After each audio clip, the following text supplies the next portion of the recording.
Hello friends, modern history chapter wise series का ये 8th last chapter का first part है, जिसमें हम आज़ादी के बाद के महत्वपूर्ण घटनाएं जैसे संविधान निर्माण हो गए या फिर और जो महत्वपूर्ण घटनाएं हुई थी उससे जुड़े हुए प्रश्नों को देखेंगे। तो सबसे पहला देखिए, द्वितीय विश्व युद्ध के बाद इंग्लैंड में जब चुनाव हुए तो कौन सी पार्टी बहुमत में आई थी?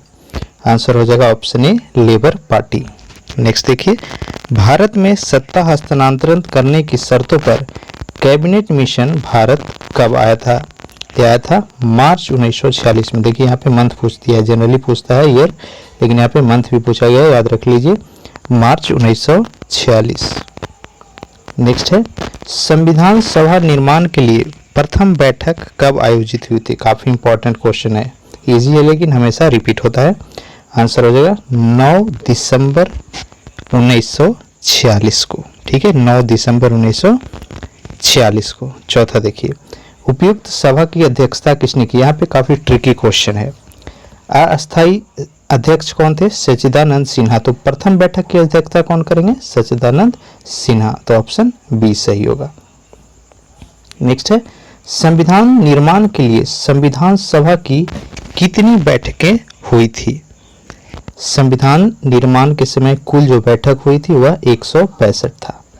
संविधान का प्रारूप कब तैयार हुआ, यानी ड्राफ्ट कब रेडी हो गया था? आंसर होगा 21 फरवरी 1948 को। नेक्स्ट है, संविधान के प्रारूप पर अध्यक्ष की हैसियत से किसने हस्ताक्षर किया था? इंपॉर्टेंट क्वेश्चन है, पीसीएस में पूछा गया है ये क्वेश्चन। ठीक है, तो संविधान के प्रारूप पर अध्यक्ष की हैसियत, संविधान प्रारूप कब तैयार हुआ? 1948 में। तो उस समय अध्यक्ष कौन थे? डॉक्टर राजेंद्र प्रसाद। कंफ्यूज होकर के यहाँ पे सच्चिदानंद सिन्हा नहीं मारिएगा। अगला है, उपयुक्त संविधान प्रारूप पर डॉक्टर राजेंद्र प्रसाद के अध्यक्ष की हैसियत से हस्ताक्षर कब किए गए थे? ये किया गया था 26 नवंबर 1949। नेक्स्ट है, भारतीय संविधान में कितनी धाराएं हैं? तो ये संविधान निर्माण समय का डाटा है। ठीक है, बाकी जो अपडेट हो रहा है उसको करंट अफेयर में आप कवर कीजिएगा। तो संविधान निर्माण के समय कुल धाराएं 395 थी और संविधान में कुल कितनी अनुसूचियां थी? तो वह 8 था। ठीक है, धारा 395 और अनुसूची 8। नेक्स्ट है, भारतीय संविधान कब लागू किया गया था? काफी इजी क्वेश्चन है। आंसर हो जाएगा 26 जनवरी 1950 को। नेक्स्ट है, संसार के संविधानों में सबसे लंबा संविधान किसका है? भारत का ही है, लेंथीएस्ट कॉन्स्टिट्यूशन।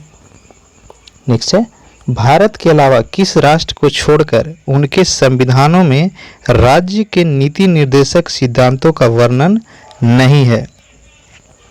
आंसर होगा आयरलैंड। ठीक है, अगला है, हमारे संविधान का किसका विस्तृत रूप है? इंपॉर्टेंट है। ठीक है, तो हमारा जो संविधान है वह 1935 के एक्ट पे बेसिस है, उस पे आधार पे बना हुआ है।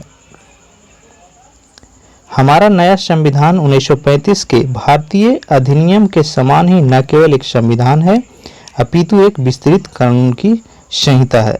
यह किसका कथन है या ये उद्गार किसके हैं? ये कहा गया था श्रीनिवासन के द्वारा। अगला है, संविधान के स्वरूप का प्रशासन के स्वरूप से घनिष्ठ संबंध होता है। यह कथन किसका है? आंसर होगा डॉक्टर भीमराव अंबेडकर। अमेरिका के संविधान में कितनी धाराएं हैं? कुल 7 धाराएं। नेक्स्ट है, कनाडा के संविधान में कितनी धाराएं हैं? आंसर हो जाएगा ऑप्शन सी 147। स्विट्जरलैंड के संविधान में कितनी धाराएं? इतना इंपॉर्टेंट नहीं है, 2 प्रश्न। ठीक है, तो 19वां का जो आंसर है देख लीजिए 123 हो जाएगा। अगला इंपॉर्टेंट है काफी ज्यादा, भारतीय संविधान विशालकाय संविधान है। यह कथन किसका है? आंसर हो जाएगा प्रोफेसर एम.वी. पायली। नेक्स्ट है, भारतीय संविधान में संसदीय शासन प्रणाली के साथ साथ कौन सी प्रणाली के तत्व मौजूद हैं? इसका आंसर होगा ऑप्शन बी, राष्ट्रपति प्रणाली। नेक्स्ट है, देश में आकस्मिक विपत्ति के समय अत्यधिक शक्ति किसके पास होती है? सबसे ज्यादा शक्ति इमरजेंसी के समय किसके पास होता है? आंसर होगा राष्ट्रपति के पास। संविधान में नागरिकों के मूल अधिकारों की व्याख्या किन धाराओं में? मोस्ट इंपॉर्टेंट क्वेश्चन, ठीक है, हमेशा रिपीट होता है ये। मौलिक अधिकार संविधान के किस धारा में वर्णित किया हुआ है? आंसर हो जाएगा ऑप्शन ए 12 से 35। नेक्स्ट है, संविधान में नागरिकों के कर्तव्य कब शामिल किए गए थे? इंपॉर्टेंट है। तो नागरिक का जो कर्तव्य है यह 1976 ईस्वी में संविधान का संशोधन के द्वारा किया गया था। 25वां देखिए, संविधान में नागरिकों के कर्तव्य कौन से संशोधन के तहत जोड़े गए थे? आंसर होगा ऑप्शन डी 42वां संशोधन, और 42वें संशोधन को ही मिनी कॉन्स्टिट्यूशन यानी लघु संविधान के नाम से जाना जाता है। अगला देखिए, संविधान में नागरिकों के कर्तव्य किसके प्रयास से शामिल हुए? इजी क्वेश्चन, इंदिरा गांधी के समय हुआ था।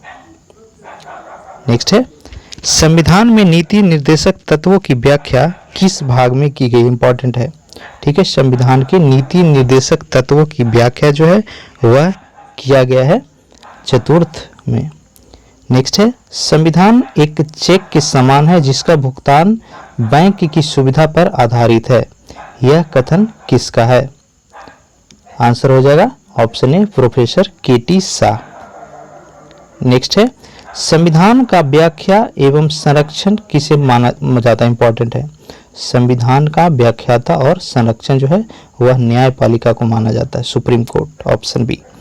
संविधान में किस किस विचारधारा का मिश्रण है? आंसर हो जाएगा मार्क्सवादी और गांधीवादी। भारतीय संविधान कार्य करने लायक एक दस्तावेज है, यह कथन किसका है? आंसर हो जाएगा प्रोफेसर एम.बी. बायली। समाजवाद के द्वारा भूखमरी, बेरोजगारी तथा गरीबी को हटाया जा सकता है, यह कथन है पंडित जवाहरलाल नेहरू का। सामाजिक परिवर्तन की प्रक्रिया की गति को तेज करके राष्ट्रीय जीवन का क्या किया जा सकता है? इंपॉर्टेंट क्वेश्चन, इसका आंसर हो जाएगा लोकतंत्रीकरण। नेहरू ने गांधी जी के किस सिद्धांत को समाजवाद के उपयुक्त नहीं माना? आंसर हो जाएगा न्यायशीलता।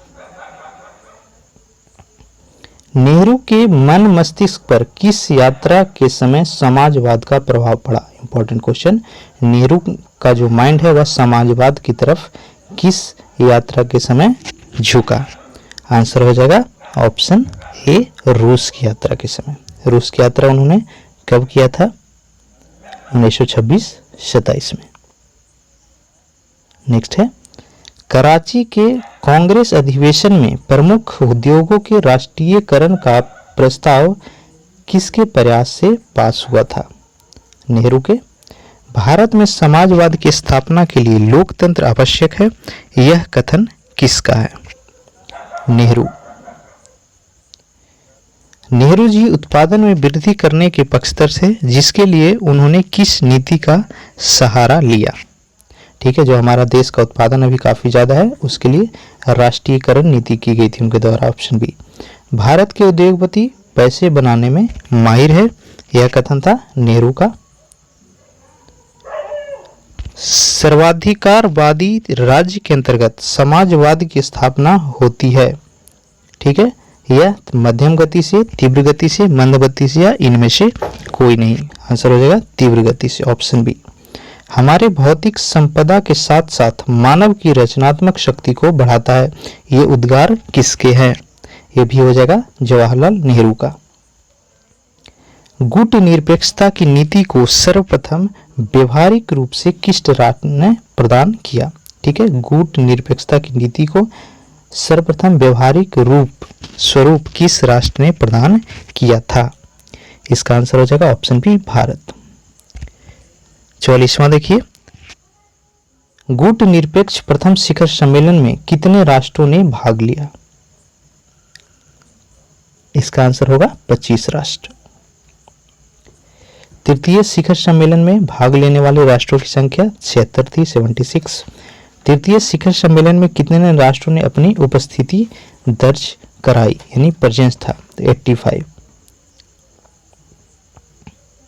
नेक्स्ट है, यदि हम अपने आप को किसी एक गुट के साथ जोड़ लेते हैं तो एक प्रकार से शायद यह अच्छा होगा, लेकिन हमें ही नहीं बल्कि संपूर्ण दुनिया को इसके लाभ या बजाय होना होगा, लाभ या हानि होगा, सॉरी, ठीक है। तो ये जो कथन है वह कहा गया था जवाहरलाल नेहरू के द्वारा। 3 प्रमुख नेता नेहरू, नासिर तथा टीटो ने गुट निरपेक्षता के 5 तत्व को कब स्वीकारा था? आंसर हो जाएगा ऑप्शन सी 1961 ईस्वी। गुट निरपेक्षता का बीजारोपण यह किया गया था 1946-47 में ही। नेक्स्ट लास्ट क्वेश्चन इस वीडियो का, जहां स्वतंत्रता के लिए खतरा हो न्याय को धमकी दी जाती है अथवा जहां आक्रमण हो वहां न तो हम तटस्थ रह सकते और ना ही तटस्थ रहेंगे। ये भी विचार जवाहरलाल नेहरू के थे, ठीक है। बाकी सारे के पार्ट्स अगर आप नहीं देखे हैं इस modern history chapter wise video series का, तो लिंक डिस्क्रिप्शन में दे दिया गया है, वहां से जाकर के जरूर देखिएगा, आपके लिए काफ़ी हेल्पफुल होगा। अगर चैनल को अब तक सब्सक्राइब नहीं किया है तो जरूर सब्सक्राइब कर लीजिए और नोटिफिकेशन ऑन करना ना भूलिएगा।